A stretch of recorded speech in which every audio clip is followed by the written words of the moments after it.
जी बिस्मिल्लाहिर्रहमानिर्रहीम। आप देख रहे हैं मेरा यूट्यूब चैनल पटवारी अब्दुल शकूर। अच्छा, एक सब्सक्राइबर ने मुझे सवाल किया है कि सर, अगर हम ज़रूरी रकबा ख़रीदें तो रेवेन्यू रिकॉर्ड में हम कौन सी चीज़ चेक करें, बाद में कोई गलती का एहतमाल ना रहे। तो इस बारे में मैं जो चीज़ आपके लिए रिकमेंड करता हूँ कि सबसे पहले आप मुतलका पटवारी के पास जाएं, बाया को साथ ले जाएं। वो जाके वहाँ पे अपना नाम बल्दियत बताए। वहाँ पे जो है वो खेवेट जो है पटवारी साहब जो है वो उसका खेवेट खोलेंगे, उस खाते में चेक करेंगे उसका नाम बल्दियत।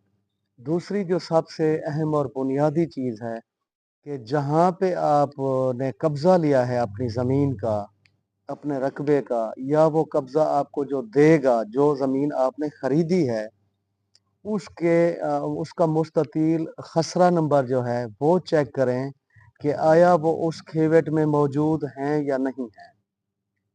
अगर वो नंबरात खसरा उस खेवेट में मौजूद हैं तो आप उसी खेवेट में जो है अपना इंतकाल दर्ज करवाएं। मिसाल के तौर पर आप 5 एकड़ ज़मीन ले रहे हैं और 5 एकड़ ज़मीन लेने के लिए जब आपने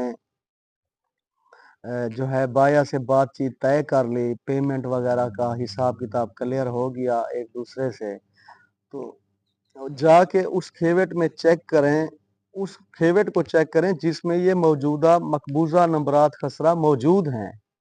अगर उस खेवेट में मौजूद हैं तो वहाँ आप इंतकाल दर्ज करवाएं।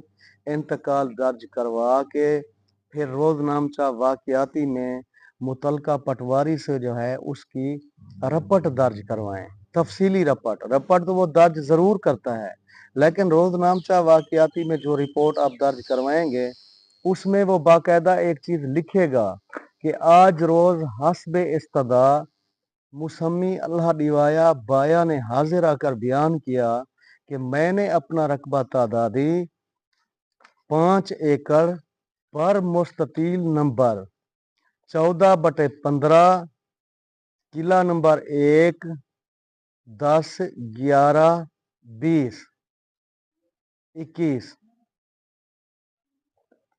ये जो हैं 5 नंबरात खसरा जो हैं मैंने 40 कनाल 5 एकड़ फरोख्त कर दी है। सालिम ज़र सम्मान वसूल पाकर कब्ज़ा मौका हवाले मुश्तरी कर दिया है। रकबा हर किस्म की बार की फाला से पाक साफ है। इस तरह की आप रिपोर्ट दर्ज करवा के उस रोजनामचे की आप